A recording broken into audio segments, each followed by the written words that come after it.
Okay, hopefully this is live. I just have the stream open on another window just to make sure we're not talking to ourselves here. But hello, how's it going, my man? We're back with another podcast episode. Can you believe it? The amazing landmark of 3 episodes. This is monumental stuff. Nobody's ever gotten this far. If we're not careful, we'll be on to something, and this will keep going on for a while. We will never stop. 20, No. 30 years down the line, when that board on the left, on my left, your whatever, is it'd be completely empty. There'd just be nothing. Yeah, And you're like, what exactly. type of, seagull did you see flying past your window the other day? And that is it. An hour Yeah, of that's all. bird Yeah, watching, and that is it. we'll still be in lockdown 30 years from now. Oh Jesus, don't even, man. Like, see, this is the thing. I since like the end of the summer, I got into going to playing football with a group of people every like Thursday Yeah, evening, and it was like that was awesome. Every Thursday, I just knew that I had this, and it was so exciting. And like going like a month, I know it sounds like privileged as hell and first world yeah. problems as hell, but goddamn, do I miss it? I miss it a lot. I know. Like we used to meet for play soccer as well, and sometimes we still do because the restrictions weren't too bad here. But then we went in another lockdown, so you couldn't. So basically, looking forward to just going to the shop is the best part of my day. Yeah, well, no, in fairness, I've got a corner shop just around from here, and it's like I think that they're probably a bit concerned about my health because it's just like 2 or 3 times a week I just pop up and I'm like, I need some like sugary stuff just to keep me going throughout the day because I'm losing my Yeah, mind. I know it's ridiculous. Did you watch it? Did you watch any good films or TV shows lately or the last few days? I gotta be honest, not that I can think of. The only thing I watched was a political documentary, but this is not the stream for that. Netflix has some No. has some good has some good content, but this is not the time or the place to be discussing that. Um, is there anything else? No, I was getting it. It was the other day, and it was like 2 or 3 days ago, and I was like, fuck yeah, I need a new series to watch. I mean, I need some new content. I got through The Boys, and that was like the last thing that I watched like all the way through super quickly. And then yeah, I was like, what the hell am I gonna watch? Should I, finish The Witcher? Because I haven't even finished season 1 of The Witcher yet. I know. Have you not? Unless Henry Cavill wants to come on the show, in which case I've seen everything you've ever done. Yeah, the But Witcher's good though. The Witcher's pretty good. It's hard to kind of get the timeline that they're doing for a while. They're not very clear saying this is now, this is then. It's kind of all over the place. yeah. But just some cool action scenes. Henry Cavill for all the ladies and the guys. He Yeah, gets to come be on, on. come on. It's 2020. Come on, we talked about this Yeah, last week. Come on, last he, time. he gets to be undressed a few times. So look, it's a win-win for everybody. Yeah. I get to see him hold a sword, and girls get to see him naked. So I mean, that's a trade-off. That's a trade-off. What about you? You seen anything interesting this week? I watched. What did I watch? I watched Fat Man, the Mel Gibson Oh yeah. How was it? How was it? Christmas. Yeah, it's pretty good actually. I wasn't expecting it to be. It's like a real good story and film. Like you know the way with these big actors like Nicolas Cage or Mel Gibson because they went through kind of a hard time personally over stuff that happened Yeah. that didn't really get big roles anymore. And you think, oh, because they're in these type of movies, the movie might not be that good. But actually, it was pretty good, and it's a slow burn. It's about Christmas and Santa Claus, but man, it's rated R, and it's good fun. It's Yeah. really good, I miss that. Like, really this good is the fun. crazy thing. Like, when you're so kind of into comic books and all that shit, rated R is something that just comes out like very rarely, and it's like every now and again you just get to see a film that's just kind of so fucking, batshit crazy, and they actually like really commit to it, to the violence and stuff like that. And you're like, finally, to quote Gordon Ramsay, Yeah, some good fucking food. but there's a really good scene in it. It's in the trailer. It's like Santa's being hunted down, and he goes, the person's trying to kill him goes, "I'm here to kill you, fat man," and Santa Claus goes, "You think you're the first?" It's just brilliant. It's cheesy, but it's just really well done. Oh yeah, well it's like a little bit of world building in one line of dialogue, Yeah, like some kind of John Wick esque world building. Like, and that was my favorite thing about just jumping straight into John Wick now is like, like the first film was kind of just like batshit crazy and awesome, and then like, okay, how do we take it from here? Let's world build. Let's have this like international network of assassins and shit like that. And like when you're talking about that Life of a Fat Man or whatever, it's like that's what I like to see. I like to see films that are just a little bit clever and say, hey, we're not going to do like the comic book route of say, here's a post-credit scene that's really like wink, wink, nudge, nudge. Here's like how we're going to do a sequel. It's just like just do Yeah. some simple shit like Santa's being hunted his entire fucking life, you know? And they didn't play for a sequel. But if they wanted to do a sequel, they could do a sequel. But they didn't make it an important element of the story. Yeah. But like, yeah, but I actually watched Let Him Go as well with our Man of Steel parents, Oh yes. Oh yes. Kevin Costner and Diane Lane. I didn't watch any trailers for that movie or any TV spot. All I had known was they're in the movie. So I sat down and I expected like some acting film, like with a lot of dramatic moments and Yeah. emotional things and stuff. It has all those things, but there's so much tension in that film, and there's actually quite a lot of action. Oh And I really? was surprised, yeah. And I was Wow. like engaged for the two. I think it was on 2 hours. I was just into the story and these characters. So if you haven't seen Let Him Go, anyone, just check it out. It's actually really good. Well, there you are. I mean, like, you're getting your value for money here. You're getting film recommendations, you're getting some cheeky film reviews. We haven't even started talking about what we planned on talking about today, and No, already it's like, here's my rundown of films that I've seen this week. I'll give you some quick blitz. Maybe that's something we can try and implement moving forward. Is opening ten yeah, minutes. Just absolutely. what did you see this week? Because as hosts of a podcast or show that talks about movies, it's probably a good idea that we actually watch movies from time to time, so we don't look completely up our own asses for an hour or two a week. We can break the audience in as well. No point getting to the hardcore stuff yet. Yeah. We're gonna tease the production value of this show. In like a year's time, you guys are gonna be like mind blown from start to finish. Um, but actually, talking about the people who are watching, actually, or will watch, or whenever, or will listen whenever this is out. I just want to say, big thanks. The support so far has been, fucking awesome. I saw like, I mean, it's not about the views or whatever. We're not here for the fucking clout or whatever. But like, the first podcast show that we did got like 120 something views, and I was like, okay, first episode usually you get a little bit higher because people want to check out, see what's going on. But that was consistent over to the last Yeah, episode as well. We broke 100 on that, and we don't have any goals for views, or we're not trying to set anything. We're not trying to break any records. We're just doing this because you know this is an awesome outlet for the both of us to just talk about movies and have some fun and hopefully talk to you guys if you wanna interact with us. And then all of a sudden, yeah. it's like, whoa, people are actually kind of enjoying what we're doing. We even got some dislikes. We got 2 dislikes on our last episode. Oh So that's how yes. you know you've made, that is how you know you have made it. You're like, okay, we have our first official haters. I don't know why. I think maybe they were disliking because they're probably telling me to shave because you're probably Yeah, you feeling a should. little You should left shiv. out. You're like, You yeah, should shiv. and you're trying very hard to grow something as majestic as what I've got. So they're probably like they don't want to leave comments. They don't want to make me feel bad. But I hear you. I hear you. Yeah. To all the haters out there, let's try and get it to 5 dislikes this time. Come on, they're they're rookie numbers. Let's try and get that up. Like, Pump them up. Come on, come on. That's yeah, And, Jesus Christ. Well, I think I've found a nice segue. If we're talking about dislikes and hate, plenty of it yeah, appears in our first topic where we are talking about. I don't necessarily know if the one and only is appropriate here, but Joss Whedon, our latest development this week, and we'll go through we'll give a proper rundown of kind of the timeline of what's going on with Joss Whedon for anyone who is somehow out of the loop. But there are people who don't give a shit about movies as much as we do. Um, yeah. so we'll give a rundown in a little bit. So essentially, he had a new project on HBO Max, I believe, or was it HBO in general? Uh, oh, that's a good question. I thought it was HBOMax myself. It could be HBO. It's very confusing, hard to know. Well, essentially, so it was a show called The Nevers, and I will Yeah, be upfront. I know jack shit about this TV series.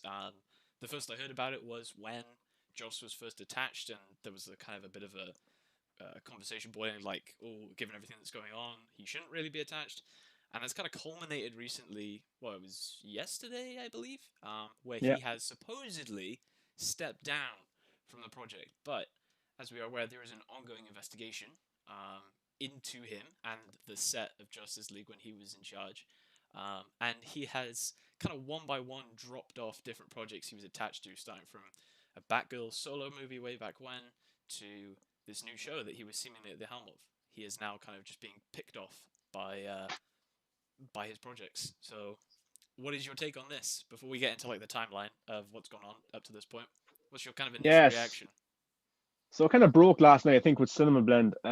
They got the first Yes, statement yes. from Joss Whedon, and he put out a statement himself, basically saying he'd been going through hard times. COVID has a lot to do with it, and then he said personal kind of issues as well, which was probably referring to situation that's going on with Ray Fisher at the moment. Yep. And he said it wouldn't be fair to the project and maybe himself. He needs time to get his energy back up and reassess and things. So he has stood down from the project. It's interesting one because usually when things like this happen, the person involved usually says it was creative differences. We didn't really see eye to Yes. eye. You can Yes. see that with the Batman spin-off got him as well. The Yes. showrunner left that, said creative differences, stuff like that. That's usually what the spiel that they use. They never tell you exactly what it is. But like Jason Killar, I think he's over everything got to do with HBOMax. He said that they would be pushing people out if anything like that was brought up, or if any investigations came to light about certain situations. So it looks like Josh Whedon is being pushed out of the project. This is a project that he got back in the summer of 2018. That's how long he's been working on this project. Jeez. That's when it was greenlit, like to be a series on HBO. So he must have been working on this last few years. And for him to, he was going to create the show, he was going to direct the show. They already have the cast lined up as well, and it's going to have a release date of next summer. So they're just ready to go, ready to shoot. And he has dropped out kind of last minute, but it looks like this investigation with Ray Fisher has had a lot to do with it. Yes. Before we go any further, we've got some people in the chat saying hi. And I will look to. This is something that we did talk about. We will be having the ability to chuck some of your comments up on the stream. Oh, Uh, yay. next time. Next time. It's been Next time. you know, but it will happen. It will happen. So we'll have some more user interaction. Probably utilize this space above me or below you, over there. So watching. I'm assuming Harry Potter 3. It is getting around to the Christmas time. And for those of you guys outside the UK, I don't know if this is an international thing, but UK is kind of like Christmas time is like Harry Potter season, right? It's Yeah, just it is. like Yeah. ITV or whatever, they just fucking slam that button that just says Harry Potter and they just blast it all day, every day. And it's great. Yeah. Yeah, because last year I was kind of sick for Christmas, so I sat back and watched all the Harry Potter films, and I do it every year myself, and I just love them. Yeah, they So are really enjoyable. And we've got yeah, Brian giving us the good love from our show last time, which was awesome. yeah, Meant a lot to have that positivity. Hit the road, Joss, yes, and Dostoevsky. And that is also something that brings me up. For those of you who are unaware, that Dostoevsky was a Joss inserted line into the Justice League reshoots. Whenever somebody kind of raised something with Zach on Vero, just saying like, "Hey Zach, was this line in your cut? yeah, Was this in your cut?" And half the time he's just like, "What the fuck are you talking about? yeah. Like What is what this? Russian family is? I've never seen Wonder Woman wearing a cape or whatever." Um, so yeah, so that's like a little tidbit. That's been something that's been super fun over the last like couple of years. Just Zach like, "What the fuck are you guys talking about?" I have Because no I, idea. I think I think Deborah Schneider, she was doing the press tour for the movie back in 2017. It just popped up on my timeline on YouTube yesterday. There was old videos, press conference coming up, and she was a part of it actually. So she must have seen the movie, and she must be the one that's telling Zach. So he's on Yeah. Vero looking Russian family. Yeah, bro, what's the Russian family? I imagine there's just so many people who are just there's so many conversations happening in Zach's house where it's just Zach, yeah, yelling from one end to the other, just going, "What the fuck is this? Who is this guy? Who is this? Who is Yeah. this?" But anyway, so yeah, first stream, what up? Hello and welcome. Um, you are our temporary honoured guest for the next 30 seconds, so relish that title. I'll be surprised if Just gets to direct anything again after the investigation is done, and I mean, that's only a good thing, so long as there is sufficient evidence that has come to light. I mean, the fact that he is being pulled from all these projects is a pretty big indicator. That, or even if the investigation hasn't necessarily come up with concrete evidence, and I'm not going to say whether they have or they haven't. That is not my place. I think generally speaking, it's just kind of like having his name attached to anything now is just inherently damaging, to that project. I mean, you see how quickly they were to act with Johnny Depp, so it's no surprise that they're just kind of dropping people straight away. He plays it up a bit, I reckon. He knows more of what's in it than he lets on. Yeah, I mean, it's just again, this is a really hard conversation to have on a podcast like this because we only know so much and we can only speculate as to what's going on. But I do think that there is, at least from my point of view, there's got to be something there. It's got to be hitting kind of critical mass at this point if Joss is just being dropped from projects, especially as you say that. Um, oh, of course, yeah, yeah, Zach. Yeah, I mean, to be fair, we'll talk about that in a second. How much Zach knew of the theatrical cut in a second. But the whole point, the whole situation around Joss is just it's very very touchy, very sketchy. But like, I think the one thing that we're all kind of waiting for is some kind of killer blow from somebody like I don't know, maybe Gal or somebody like that to come out and say, yeah, this shit is real. Um, you have too many stars, I think, within the Justice League that are kind of, and I don't know if this is something we touched on last episode, that there are too many members of the league who are kind of like up in the air with their position with Warner Bros. You have Ezra's kind of secure at the moment, but nothing concrete. Ray is just like, he's ride or die with Zack. Ben's role as Batman is kind of, you don't really know where it is. Is he going to have a huge role in the Flash? Is he not? That is something that could very easily be cut from the sounds of things. Henry obviously just wants to play Superman more, so he's going to try and stay on the good side. So Yeah. to cut a long story short and to stop my rambling, I think maybe another few weeks to maybe a month more of this playing out, and maybe we'll have a better idea of what's going on. Yeah, well, if the investigation is ongoing, so they're trying to deal with it internally. So they didn't come out and say he's gone because of this and that. He stood down himself. Yeah, It was his own statement. It wasn't a statement from HBO or Warner Brothers on their own. They came out as well. A spokeswoman came out as well and had a statement. But I think it's going to be dealt with internally as best as they can. And if they continue the investigation in the way that Ray Fisher thinks it should be investigated, he probably won't be posting as much. yeah, And that's what his reason was for posting so much the last few months, was because he wasn't being taken seriously, and that's why he took it public. yeah, Um, but if they're willing to do the investigation right now, we probably won't hear a whole lot more. Only these guys are going to be shafted out big time. And there's even signs of Jeff Johns being shafted out as well in similar situations, not being in the public eye as much. He might still be writing DC comics and involved with shows like Supergirl and stuff, but he won't be probably in the limelight as he used to be. So we have to, like, we don't know exactly what happened on set. We've heard small things, we've heard people talk, but we don't know exactly, and we might never know exactly what happened. Ray Fisher said he'd tell us after it was all done. He'd tell us, he'd be honest, but we'll have to wait and see. But we can't say Joss Whedon did this or Jeff Johns did this, because we don't really know, to be honest. What we just know, what Ray Fisher's coming out. Jason Momoa has backed him up.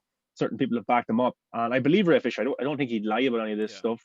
It's not like he needs to do. It's not like it's going to further his career by lying about this stuff whatsoever. yeah, So I believe him, and I think there was injustice done on set, not only with the film, but it must have been a very toxic environment if Joss Whedon didn't do the press tour whatsoever for Justice League back in 2017.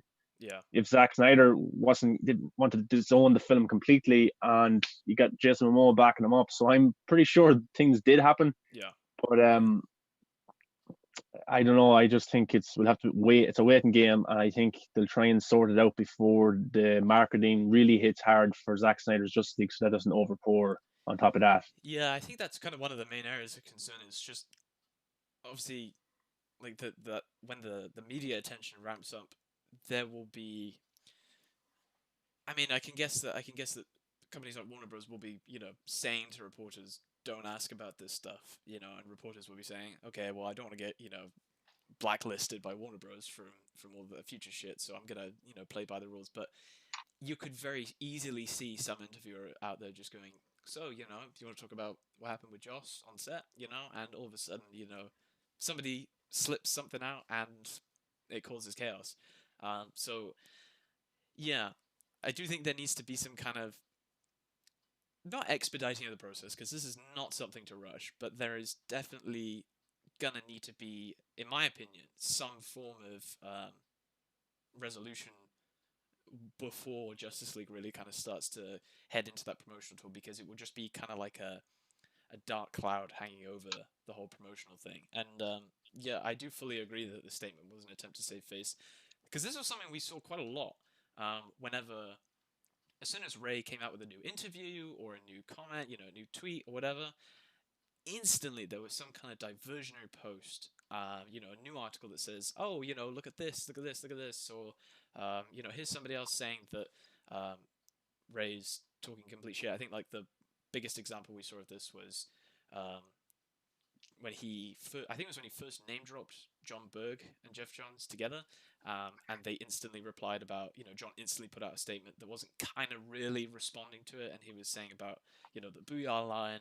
Um, Or when he mentioned Toby Emmerich as well, and, yeah, and yeah, Walter Hamada, like that was pretty big, and they didn't that like was that a huge. bit. That was Yeah, taking a shot straight at the king. yeah. You best don't miss. That was a Dark Cloud all publicity. I mean, there is the adage that any publicity is good publicity. Um, but I think given the kind of the really rough ride that Justice League has had, that's putting it lightly over the last few years. At the end of the day, some people like Zach, they just want to talk about the fucking movie, and Yeah.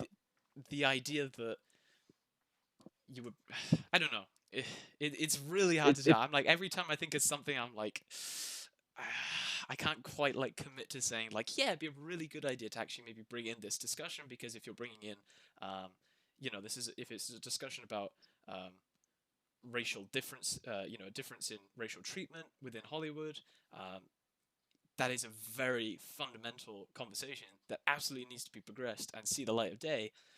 But are the likes of, the people who are heading up HBOMax, are they going to want that to be kind of like near the front of the Justice League promotional tour, which is their, big flagship thing? That's me being kind of like a pessimist, but from a business perspective, I can see them maybe kind of wanting to sweep it under the rug a little bit for a while. Yeah, and around that time, I'm sure Ray will have the sense himself not to be posting stuff up online. Maybe I don't know. He might feel he has to. It says Zack Snyder will support him 100%. Oh yeah, But the situation with Johnny Depp and Amber Heard is kind of different because it's in a court of law. It's kind of in the yeah, open. yeah, We know a lot of the evidence that was put forward, and with that, that's overshadowing Fantastic Beasts 3 big time. Johnny yeah, Depp being recast, Matt Nicholson coming in. There hasn't been as much outroar over this situation to make it bigger than Zack Snyder's Justice League, while the Amber Heard and Johnny Depp situation is yeah, kind of bigger than the movies at the minute. yeah, And of course, Amber Heard is in Zack Snyder's Justice League, but that's probably coming out before that court case happens. I think it's next summer. It's supposed to be resolved between Johnny Depp, the US trial. So that's probably good for that as well. That the series is coming out before that trial will be resolved, maybe. So that could be a good sign. But yeah, I just want to say what Ray Fisher had to say in his tweet. He says, "I have no intention of allowing Joss Whedon to use the old Hollywood tactic of exiting, stepping down, or walking away to cover for his terrible behavior. Warner Media's Justice League investigation has been in full swing for over 3 weeks now. This is undoubtedly a result of it, accountability over entertainment." It's 3 weeks. So they're obviously getting stuff done, and he's stepping down. Maybe Jeff Johns will be next in some capacity, but we'll have to wait and see, I suppose. yeah. And if I'm honest, I think that's probably my favorite tweet that Ray has put out about how he's saying like, actually, no, don't let this fool you. This is just some, as Brian pointed out, Joss put out his statement to save face, and we've seen a historical pattern of this ever since Ray started coming out against Joss. So I personally was a big fan of the whole, hang on a second, don't buy this shit for a second. Yeah, he may be removed from the project because of the same reason that we all think he has been, but don't let him phrase it the way he wants to phrase it. And saying stuff like, "Oh, this has been a difficult year for me personally," and it's like, well, you're being accused of some, pretty horrible shit, and not a whole lot has come out in support of you to back you up. Like, it's been a pretty bad year, but maybe there's a reason for it. Yeah, and also it's kind of probably Ray Fisher's little payback because every time he put out a statement or he said something, then that's when Warner Brothers came with a reactionary statement or a news like Frosty the Snowman with Jason Momoa Oh, trying that to was make the up the story. worst. That was the Yeah, absolute worst one, and for then sure. Jason Momoa calling them out about it as well. So this is kind of Ray Fisher's turn here when they make a statement first. When Josh Whedon makes a statement about kind of the situation backhandedly, then Yeah, yeah, Josh Whedon did, sorry. Then Ray Fisher can come out and say, "Well, no, this is exactly what he's doing. He's trying to take the attention off it." So yeah, what Ray Fisher's doing, he's keeping the spotlight on the investigation at all times, even when Josh Whedon is trying to save face and give a half apology about everything. yeah, Ray Fisher isn't going to let him to do it. Isn't going to let him do it whatsoever. So, yeah, Ray Fisher is pretty ruthless about this, but he feels passionately enough about it, and he says he has enough people, enough evidence. So it's going to be interesting to see how it goes. But I think Ray Fisher is very smart about handling things. Absolutely.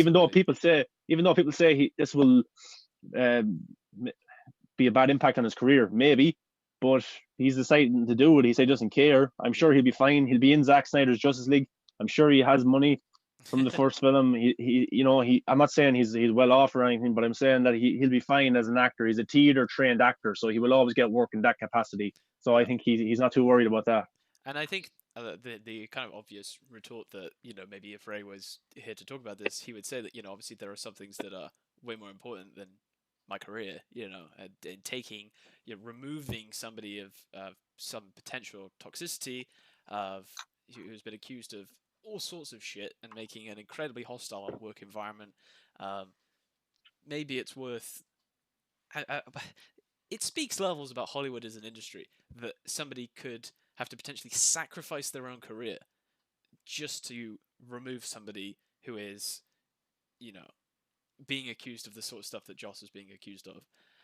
It really does speak levels, and I know that's kind of what everyone's saying. Well, no shit, that's Hollywood, but it it's just kind of like a really damning indictment on the industry as a whole.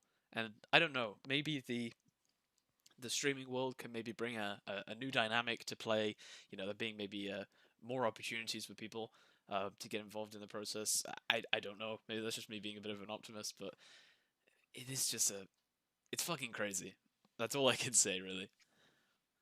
But Yeah, just this is only the surface. We don't get to see everything. yes, This is it's much worse things happen than this. And yeah, so Ray Fisher's probably the only one of few that's going to come out and say stuff about it all. So it's just messed up, and the stories that you kind of hear online and stuff, I don't know if any of them are true, but they're pretty effed up if they are true. So yeah. I think well, one thing to talk about before we go on to our next topic is about 20 minutes ago I said we would give like a really teeny little snapshot of what this is all about. Probably should have said that first. Um, so, for anyone who's not in the know, Zack shoots Justice League. He steps down, family emergency, or family tragedy, I should say. Joss Whedon comes in to finish, quote unquote, the film.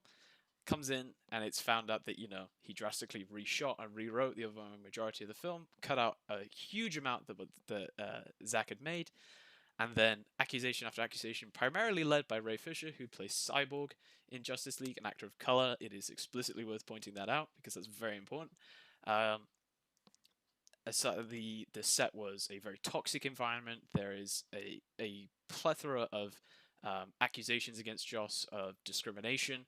And Jeff Johns, who notable DC Comics writer and heavily involved in the production of several of Zack's Justice League, Zack's DC films, and John Berg, and all the way up to Toby Emmerich and Walter Hamada, people right at the top of DC, Warner Bros. That yeah, a general very negative discriminatory environment, and so what we're seeing now is kind of like I guess a culmination of everything that's happened so far. An internal investigation into the set of Justice League has been underway for, as Ray said, 3 weeks, and Joss is now one by one kind of pulling away from projects that he was supposedly attached to. So what that says about the success of the investigation, or whether it's just Warner Bros. Kind of playing it safe and saying we don't want to risk any of these properties. We think they are, they're gonna survive without Joss. That's not my place to say. But that's just a real quick snapshot for anyone not in the know. Um, so yeah, yeah, I so I don't suppose know if you got anything else to add. no, it's just Zack Snyder's Justice League is coming out in 2021, so Fuck that's the yeah, most that's all we important care thing. about. Yeah, I mean, we Yeah, have a and difficult then conversation about race and discrimination in Hollywood, but one of the biggest wins that's come out of that is obviously that we get to see Zack Snyder's Justice League and yeah. Cyborg's. And this is something Fair that's play, fair play to Ray Fisher. Very very brave for everything he's doing as well. exactly, and Absolutely.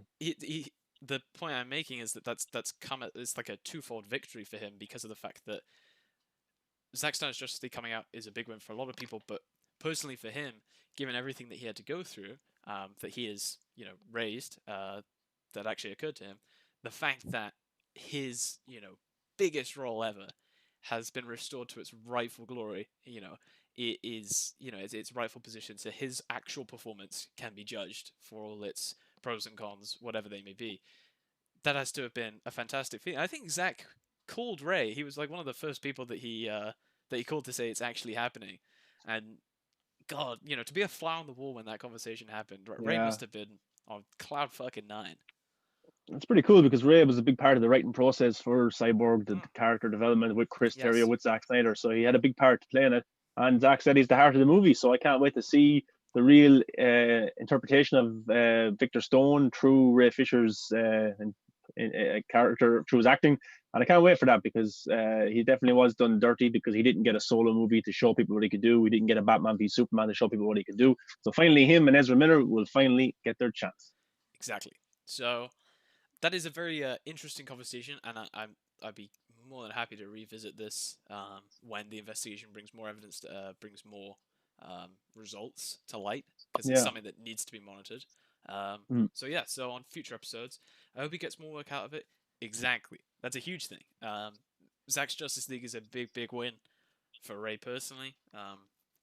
And all of us are very happy for him. But I really hope that it is definitely his helps kind of push that trajectory of his career upwards. And he's always going to have somebody like Zach to look out for him in the industry. So that's always, I guess, a really nice thing. Yeah. So yeah, I fully agree. I really hope he just from here. Mm. Will we get on to the next topic? I think we shall. Um, Yeah. Talking about people who have been done dirty by DC movies, Yeah. let's talk about. I'm gonna just. It's my job on this show to find as many smooth ass segues as I can find, and we kind of got a couple of the good ones. So we're talking about Jared Leto.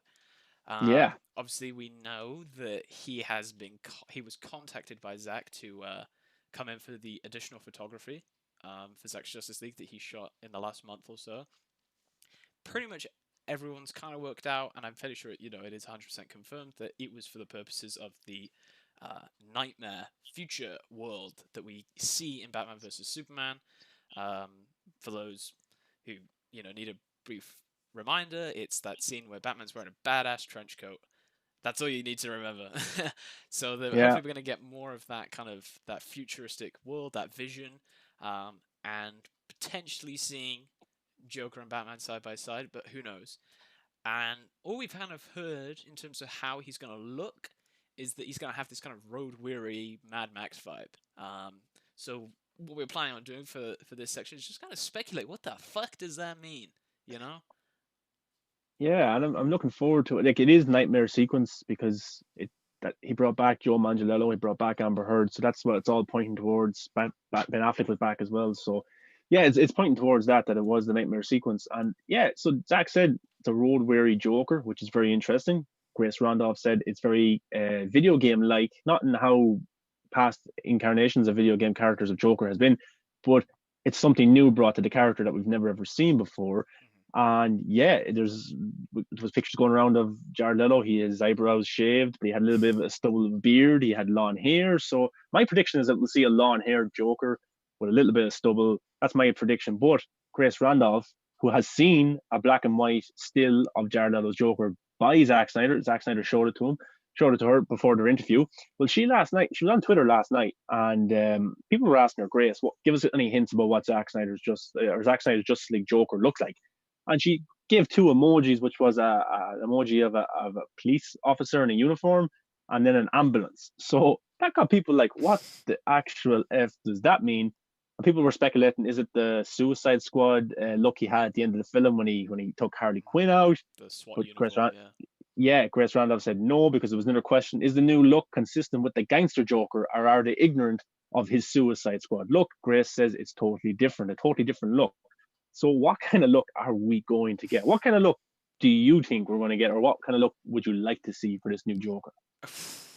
I mean, I think the long hair is definitely a good one. I mean, we got to remember this is supposedly a kind of well, it is basically an apocalyptic world. Um, so how somebody like Joker interacts in that world is definitely going to be one of the interesting things. But his look specifically, I mean, we know, to put it lightly, Zach is obviously a very visual director. It's his his bread and butter is to tell the story through your eyeballs. So if the additional photography has only been 4 minutes, then Joker's look has to essentially resemble all of the history, this entire gap from Suicide Squad all the way up to this futuristic nightmare world in Zack Snyder's Justice League, his look has to kind of fill that gap, you know.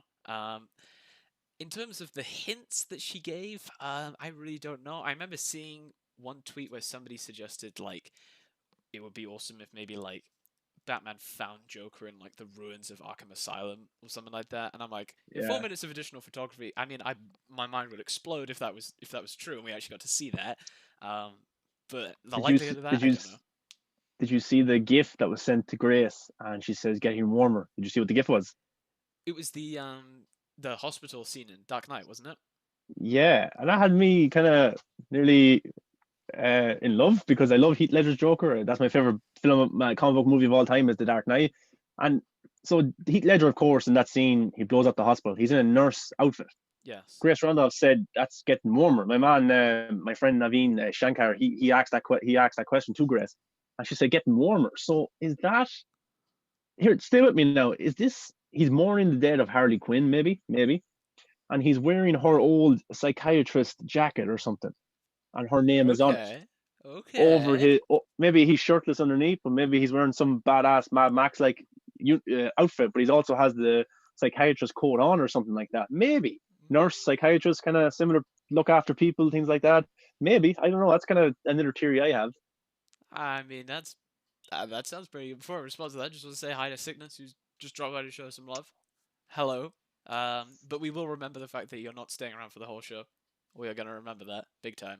When this show is Forever. like millions of people watching every episode we're gonna call you out for not sticking around. But whatever. I will cry after the show is over. Just kidding, man. Thanks but for then popping by. other people were sending their images, and there was a similar image. I have it here. It's kind of the similar look we had in Suicide Squad, where he has the short hair, gel back, the green hair, the tattoos. He has like a trench coat similar to what Batfleck had in BVS. He has a machine gun, and Grace Randolph said no, so it's not similar to that. Mm, So it's going to be completely new and different, and I'm all for it. And I think this is great for like not only is Ray Fisher getting his redemption, Ezra Miller, yes. Zack Snyder, but Jared Leto is getting his redemption as well. Joe Manganiello, Jesse Eisenberg, Lex Luthor. It's brilliant. I love it. I mean, yeah, I. It's one of those things. It's interesting to think about the theory you had about him, mourning Harley Quinn. Like, I do think that's a really interesting thing, but I don't know to what extent that kind of maybe unnecessarily. I mean, it maybe sound like I'm treating the general audience like a bunch of fucking idiots, but to what extent that kind of maybe confuses um, the general audience, perhaps to the extent where they're like, "Yo, why is Harley Quinn's dead here?" But then we've got this Suicide Squad film coming out, and she's okay there. I mean, even if this is a futuristic universe, are these part of the same storyline? Um, I mean, I personally fucking love your idea. I fucking love it. I think that's amazing. I fucking love the idea of him, you know, because that would give you the Joker just like another level of kind of emotion. Um, to Yeah, be like in such mourning over somebody who he's so intrinsically connected to. Um, again, the hints. I'm kind of with Brian on this one. I personally I have no fucking clue, and I think no matter what I come up with, I don't think it will look as good as the end result. Like you could have asked me to try and predict what Ben Affleck's Batman was going to look like, yeah, but I would never have gotten the actual product, and it would would never have been anywhere near as cool as what we got. So I'm not even gonna. As much as I would love to have a guess, I have no fucking clue. yeah. That's the great part about this. We can discuss this here about how is the Joker going to look, and it brings you excitement to it. And I hope we don't get to see an image on until we actually get to see Mm, the series. I yeah. don't want to see. I actually, I'd love it. I'd love to see it. Yes, but Yes.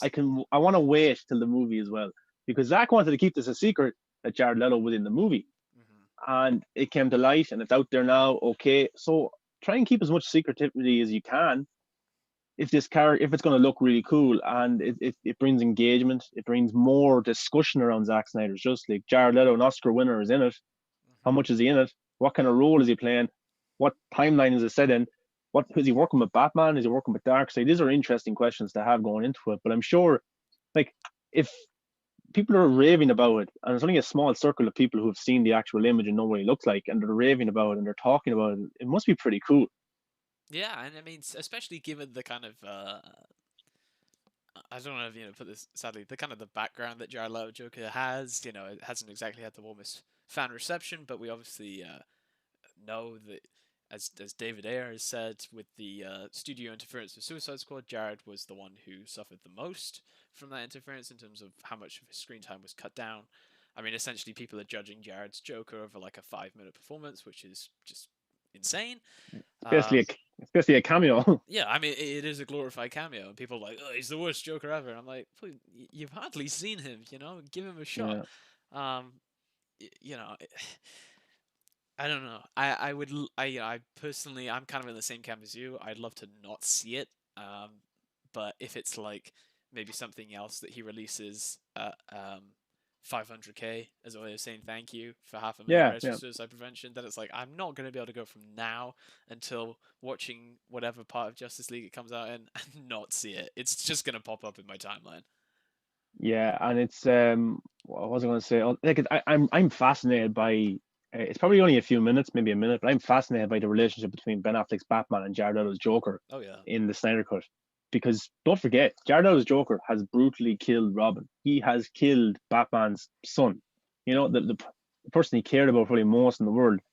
Joker has brutally killed him. So how does Batman put that behind them? Even though they're fighting for a bigger cause, they're fighting to save the universe, the world, to save Earth from Darkseid, and Superman is under the anti-life equation. But how does he put that behind him? And I bet you Jared Leto's Joker is probably teasing him about it. He's probably Yeah. nagging Yeah. him about things, Definitely. And like Definitely. Batman's there and like, oh, wait till we save the world because I'm going to kick the f out of this guy.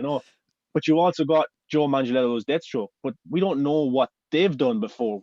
Deathstroke, for all we know, could have killed someone else belonging to Batfleck. We don't know these things, Exactly. so it's interesting to see the last defenders of Earth is going to be Batman, Cyborg, Flash, but also the Joker, Deathstroke, maybe Mira.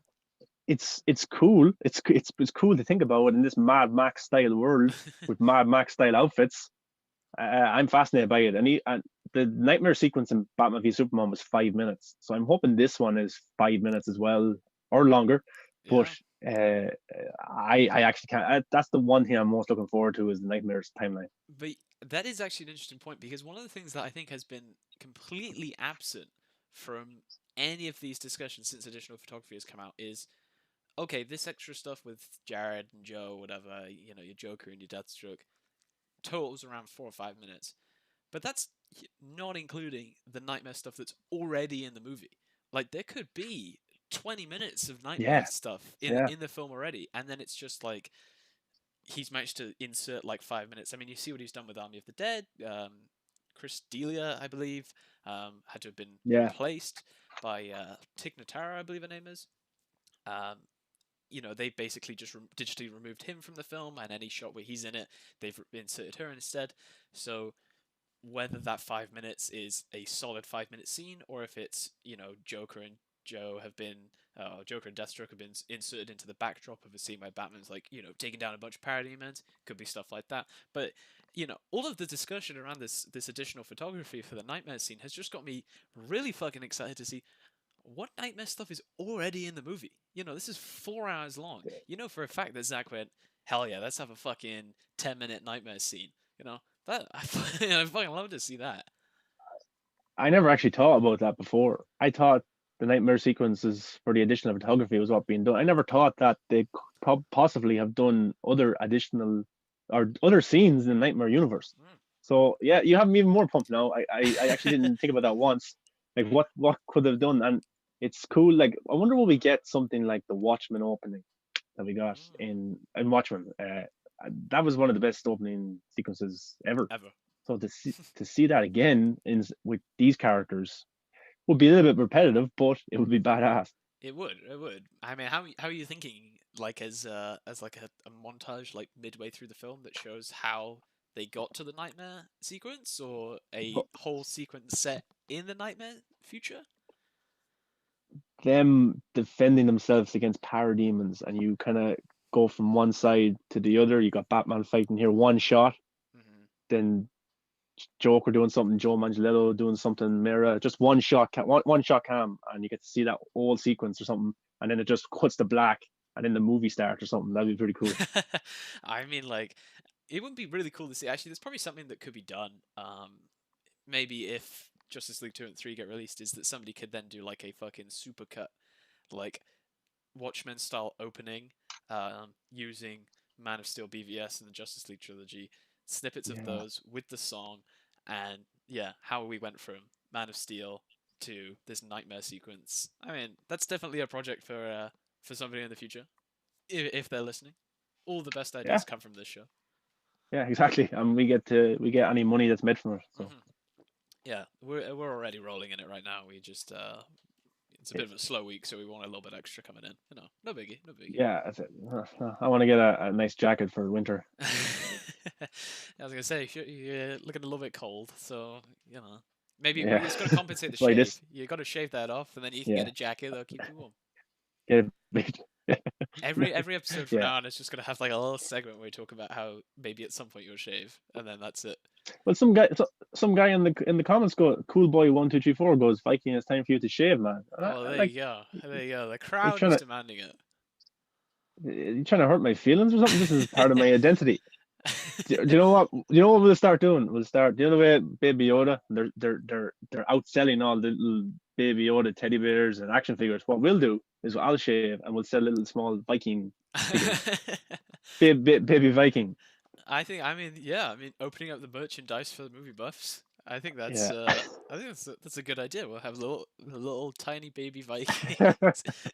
I mean, only 3 episodes in. Yeah, nearly the end of No. November. At least trim it. I mean, hey, it's cold. It's fucking cold. I was outside like an hour ago, and like all the cars frosted up completely. I'm like, a beard like that would keep you fucking warm. Brian must be in the Bahamas or something. Yeah, he's down there. He's on the beach. He's got his drink out of his coconut. And he's like, Yeah. dude, shave your fucking beard, man. It's like 30 degrees out here. And he looks over and there's Joss Whedon over in the corner. Like, Josh, what are you doing here? I'm in trouble. I'm Just in like, trouble. yeah, rocking. Yeah. All right, so final topic of the day is Spider-Man 3.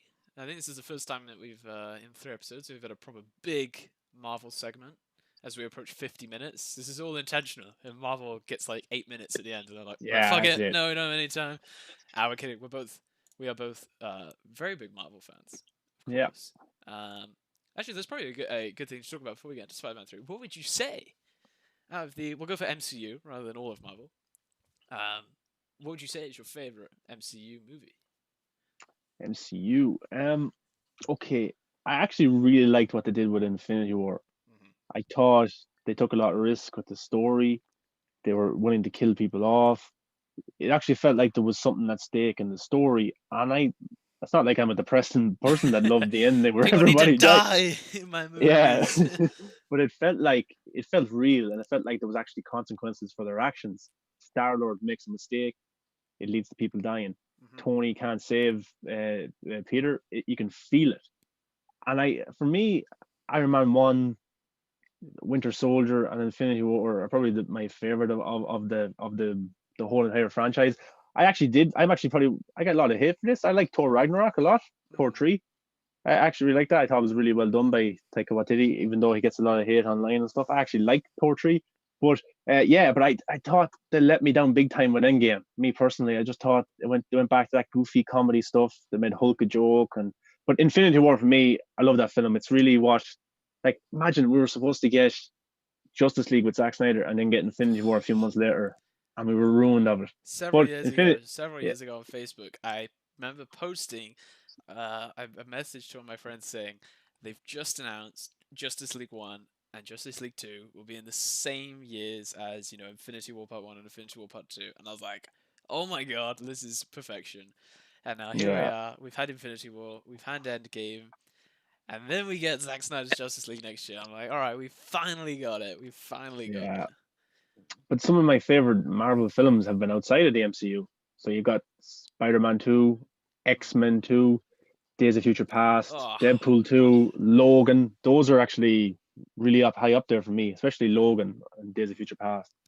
yeah, I definitely Brilliant. say Days of Future Past has to be easily in like my top 10 films of all time. I fucking love that movie. Uh, Yeah. MCU, I'm pretty much on the same track as you. Iron Man 1 and Infinity War, in my opinion, are like the very best of Marvel. Um, my one film that I probably get a lot of hate for is I actually enjoyed Captain Marvel a lot more than people. What? I think people gave it a lot of slack. I remember coming out of that and thinking, I fucking love Ben Mendelsohn in Captain Marvel. He was fucking awesome, and I loved him. And I was like, you know what? I think Brie definitely got a bit of the Henry Cavill treatment of, oh, why don't you smile? Why aren't you happier? Why don't you smile more? Why don't you? It's like, guys, shut the fuck up, all right? Just just watch the movie.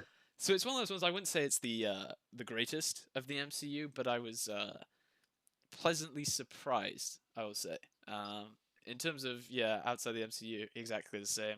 I just think uh, Days of Future Past was definitely one of those films where I came out and I was like, fuck. That was one of the rare Yeah, films I've come out where I was just like, that was fucking amazing.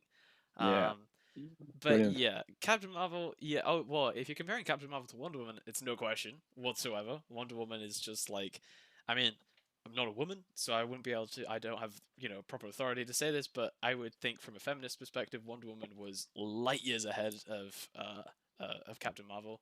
Um, but whatever. I'm gonna end the political subtext of what we're talking about there. I'm gonna nip that one in the bud before I get into any trouble. Yeah, um, things are getting a bit hectic there now. Things are going to get a bit toxic. oh yeah, no. But by Some no very means, passionate. but by no means do I think Captain Marvel was bad, and I think I get a lot of flack for that. But I've been a fucking Zack Snyder fan since Man of Steel, well, 300, Watchmen, whatever. So like. I'm used to the abuse for my film opinions, so nothing you can throw at me will hurt me. Yeah. So the reason this topic about Spider-Man is because Oh might be yeah, we some should probably talk characters about coming Spider-Man back. at some point. Yeah. The least favorite character in the Marvel universe.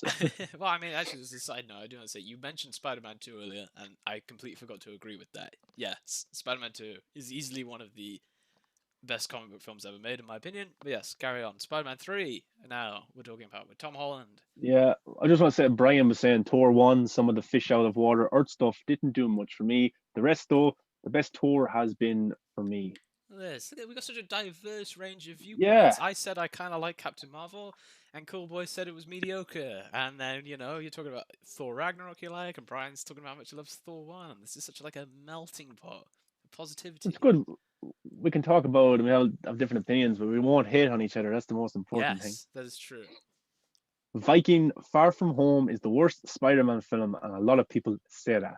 Well, I don't think it's the worst Spider-Man film. I actually had a lot of fun with Far From Home, but let's get into the topic anyway, and we'll get to our Completely opinions of sidetracked. Yeah. Spider-Man because I'm going to get a lot of hate for my opinion on Spider-Man. But yeah, right, okay. So a lot of rumors. Jamie Foxx is coming back apparently for Spider-Man 3 As as Electro, Electro. which is a huge surprise considering I didn't like his character that much, and the film made a lot of money, but it didn't do that well with critics, and reception wasn't great. But I always thought they should have made a third one because they made enough money to make a third one. Yeah. But yeah, so talks now that Alfred Molina, who played Doc Ock Doc in Ock. Spider-Man 2, the greatest Spider-Man film, Yeah. um, is might be coming back. That's the rumor as well. And there's also big rumors that Tobey Maguire will come back to the role, which is great. And Andrew Garfield will come back to the role, and some other rumors out there as well. Lots of rumors, but I suppose if you're an actor and you were ever in a Spider-Man movie, you've been rumored to come back for this Spider-Man Yes. 3. Yes. But Mr. Alfred, Ditkovich wanting his rent from Tom Holland you this know, time. do you know what? The MCU is full of comedy. Just chuck him in there and have a I two can minute easily comedy see them scene. doing it as literally Just just do like it. a post-credit scene. Like it'll be Tom Holland has finally got his own place. He's moved out from living with his aunt, and his landlord is Mr. Ditkovich. I Yeah, no just fuck do it. it. I am calling it right fucking now. That happens. That will Probably. 100% happen in Spider-Man 3, and you will all come back to this, and you'll be like, Louis, you called it. You're a genius. But like J.K. Simmons came back for the end of Far From Home, He and did. he's Commissioner Gordon as well. So these characters can cross over in different universes in DC and Marvel, and Yeah. it works. But get back to it, Alfred Molina for me, of all the actors that's played Spider-Man villains, and you just seen them on paper, you wouldn't think he'd probably be the best, and he was the best for me. He was a great villain, and that story just flows well. And the reason I like Tobey Maguire's Spider-Man films so much is because they had so much heart. They weren't really Yes. about a superhero, No. it was about a guy who loved his family, but wanted to protect them by not telling them that he was Spider-Man. And he loses the love of his life over it several times. He has a tough relationship with his Aunt May, but his Aunt May is like his fortress of solitude as well. You know, for like Yeah. Superman has his fortress of solitude. So I love the love relationship in the Spider-Man films with Tony Maguire. The dynamic between the characters, I loved. And for me, the superhero stuff was always second. What really Yes. got me into those films was the character development, the character interaction, and for bringing back a character like Alfred Molina, and if Tobey Maguire comes back, I think it's going to add something pretty unique to this MCU world that we've seen over the last 10 years. Yeah, and I think that the DC equivalent of what you're talking about would be, in my opinion, The Dark Knight is like this crime thriller first, and then it's a Batman film second. Like it's just so happens to be this kind of, for me when I was watching, I'm like, this is a really kind of intriguing story, and the characters are awesome, and Batman is just kind of in this world, and I'm going into The Dark Knight because of like this is a fucking Batman movie, but like when you're so deep and absorbed into the film, you're just kind of like, oh shit, yeah, this is a Batman movie. And Spider-Man 2, well, the Tobey Maguire films were just the same thing. It was this really amazingly, written story, and the performances were phenomenal, and these are characters that you really gave a shit about. And you were like, oh yeah, Yeah, he's also fucking Spider-Man, he's also this web-slinging badass. And yeah. he has to And have like like we a showdown and whatnot. even in Spider-Man 3, like the least favorite of the trilogy, even when or James Franco, his character when he died, you could feel that Yeah, you could feel that you character, actually and cared. yeah, you cared for the character, even though he was a good guy, villain, good guy again. You cared for it, and if Alfred Molina comes back, like it looks like they're going the route of a Sinister Six. That's what it Yeah, looks like. yeah, I'm sure Michael Keaton's Vulture will be a part of it. Maybe Jared Leto's Morbius. That's another DC character coming into it. Electro, Doc Ock, who else? I don't know, but it looks like they're doing that route of Sinister Six versus the three Spider-Man, which, look, take my money. I want to see that. That sounds, but I hope they do it right. I hope Tobey Maguire gets enough screen time. And man, Tobey Maguire, I'm going to fanboy so much if oh he comes god, back yeah. and he's in the classic suit. Oh my god. But I mean, this is the kind of I think the main divide with what they're doing is, should Tom Holland? I mean, well, there's a couple of points I'll get into. So, should Spider-Man 3 be really about Tom Holland at his core and avoiding these kind of, um, I guess, guiding paternal figures that somebody like Tobey Maguire would represent? Because that was essentially the point of Far From Home, was showing that he didn't need Tony to guide him. It was showing that he was capable of being Spider-Man on his own. Um, so to kind of bring somebody like Tobey Maguire in, if Tobey Maguire has a significant role in Spider-Man 3, you can only kind of see it really being a kind of Spider-Man mentor, and then that kind of undermines what Far From Home was all about, which I think would kind of be a bit of a bit of an insult to that movie. Um, but then it's like, okay, well then if you go too far in the opposite direction, it's like, oh, you hyped up, Tobey Maguire and maybe Andrew Garfield coming into this film, and you only had them in for like what, a cameo. So Mm. I don't know. I think personally, I'm of the opinion that I would be more excited for a Tobey Maguire, Andrew Garfield, Tom Holland trifecta film. But in terms of the story progressing, I don't know if maybe he needs that kind of that final film where he's just like, completely out of his depth and completely coming into his own as Spider-Man.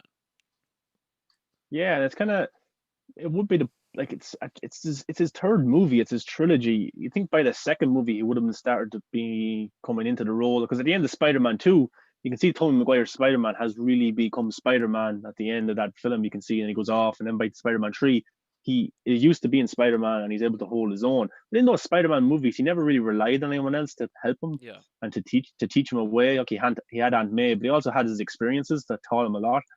Um, but yeah, if it's just a slight cameo, I don't know. Like I think WandaVision, Spider-Man 3, and Doctor Strange 2 are going to link together big time. yeah. You have Sam Raimi coming back to Marvel movies for Doctor Strange 2, which I'm usually excited for.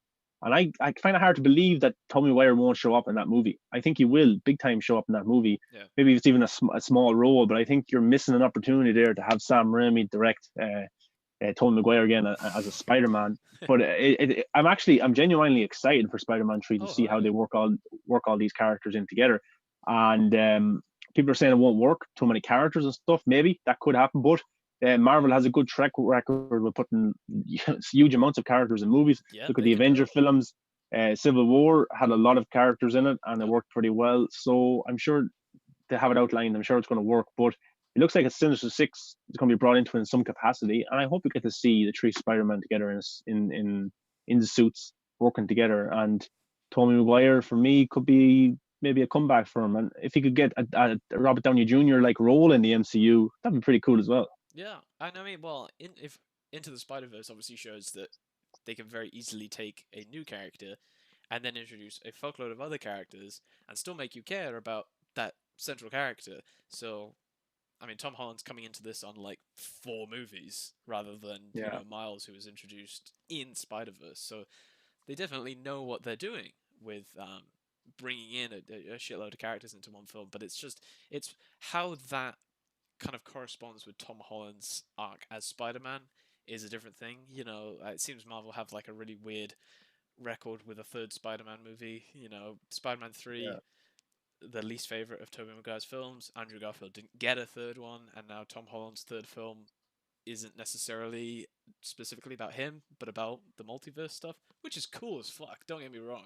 The idea of yeah, that we're in a day and age where it's like, oh, do well, the debate that we're having right now is, do we really want to have 3 Spider-Men in one film? Like that is the yeah. debate that we're having right now. That's a very nice problem to be having. So, do I think that they're gonna go down the multiverse route for Spider-Man 3? Probably, yeah. Is it the best narratively speaking? I think that remains to be seen. But I'm fucking excited as hell for it. Yeah, and Cool Boy in the comments says Daniel report. I'm sure you're talking about Daniel RPK. He's like a scooper. Yes. Reported that they would consider doing solo movie projects for Tobey Maguire and Andrew Garfield. So, a Spider-Man 4 and the Amazing Spider-Man 3 seem likely to set up the Spider-Verse. And yet, this is also a thing that I thought maybe Sony have thought about as well. If they just had Tom Holland in the MCU universe, and he's in the MCU, he's a Spider-Man in that universe, Sony wouldn't be that stupid to set up their own Spider-Man again over at Yeah. Sony with Miles Morales and have um, Tobey Maguire maybe have a or fourth movie maybe, and Andrew Garfield having a third movie maybe, because Spider-Man's such a big character. The video game is doing popular well. Into the Spider-Verse didn't make a lot of money, but it was a really good movie, and it had a lot of critic praise and award praise and stuff like that. So I would love to see Sony do their own. I thought Sony was actually edging towards that because they had Venom be its own thing. Yeah. They were having Morbius come doing their own thing, but then you got to see Michael Keaton's Vulture appear in the trailer for that, and then even there was graffiti which looked like Tobey Maguire's Spider-Man on a wall as well. Yeah. So I'm a little confused of what they're trying to do, but if they go the route of doing more Tobey Maguire, more Andrew Garfield, separate away from the MCU with maybe Miles, it would be interesting, but they have to get it right, or it could be a mess. Yeah. I think they had that really terrible acronym for their universe, wasn't it? Like Spunk, where it's like Oh yeah, Sony yeah, Pictures. It was like Spider yeah, Man, and other people, whatever. But it was a Spunk or something. I think it's SPUMC or something like that. Um, yeah, but yeah, so I mean, I think that's a pretty sensible way of doing it. You can have Sony build their own entire Spider Verse because Venom, whether it was received well or not, it still made like fucking like 800 million or some crazy shit like that. It made a hell of a yeah, lot more money than they were expecting it to make. And they're making a Venom 2. So they're bringing in these kind of classic Spider-Man rogue gallery kind of characters. So yeah, I could very easily see them doing their own, like, hey, we're gonna do a Miles Morales film because everyone fucking loves Miles at the moment, and why not? It's a fantastic character when he's done right. Spider Verse was, well, Spider Verse in the game, as you said, were the best examples of that people really fucking like this character. So I definitely think there's, as Marvel heads into this kind of multiverse phase, hell yeah, I can see Sony do your own Spider-Man thing, Marvel you do your own Spider-Man thing, bring them together. I really like the idea of Tobey Maguire being that kind of mentor to a Miles figure. So whether they actually follow through with it or not, I don't know. But all I know is that this is the most excited I've been about Spider-Man since, like, I don't know, when Amazing Spider-Man 2 was coming out. Like, I was really hyped for that. And yeah. I personally, I'm a really big fan of Tom Holland's Spider-Man. I really like it. But this is the most excited I've been for something that he's been involved in. Yeah, and make you think as well. Like Sony could take Spider-Man back at any moment, really, when the Yeah. contracts expire. Like there was kind of talk of it last year. Maybe it was just a big publicity stunt. I don't know, but if they wanted to bring Tom Holland back just as a Sony universe and do their thing with him, it's gonna still make money. It's gonna still bring engagement to the brand. But I'm looking forward to seeing Spider-Man 3 because of the potential of Tobey Maguire with Alfred Molina coming back, with possibly Andrew Garfield. Because I think Andrew Garfield deserves kind of an ending to his character as Spider-Man. Yeah. I think Tobey Maguire deserves a better send-off for his character, in terms of maybe making a difference and making a big difference in the MCU could be great. It could be, imagine if Tobey Maguire's Spider-Man was a reason why the MCU world got to live on. That'd be pretty cool. But Totally. it's and Jamie Foxx Electro, I'm sure they're going to give him a different kind of interpretation, different kind of look maybe as well. Yeah. So I think it's redemption time all around, not only in DC and Zack Snyder's Justice League, but maybe in the MCU movies coming up, which is I'm excited for. Absolutely. Absolutely. So, they'll probably look to wrap it up there, I think. I think that's a Yeah, pretty yeah, optimistic end to the conversation. So, hopefully you guys all enjoyed episode 3 of the yeah, Movie Buffs. We will be back. I mean, it's what, Thursday, so end of this week, early next week, we will be back for episode number 4. Um, Thank you all for your continued support. It's been amazing, and your interactions in the chat have been great as well. If you're watching after this is uploaded or whatever, in your own time, thank you very much for you guys. It's awesome that we get to do this, and we will keep on doing this as long and as best we can. yeah. It's like without you guys in the comments, without you guys watching, this show wouldn't be possible because we wouldn't have this type of engagement. We'd just be two guys talking here and talking nonsense. But it's good to have it's good to have different people come on in the comments and give their opinion when it's different from ours, and we can engage and talk about it in a good way. And that's that's what it's about, talking about something that we love in a good manner. So I'm looking forward to episode 4. Hopefully some news drops in the next few days. We're getting Yes. hard to find news because we're living in a pandemic, but I'm sure we can do special kind of videos if there is lacking of news. We can do a full discussion about a DC movie or a Marvel movie for a full hour and just talk about it with you guys, which would be pretty fun as well. And Yes. Rocking Gamer says, when are you guys going? When are you guys going to have guests?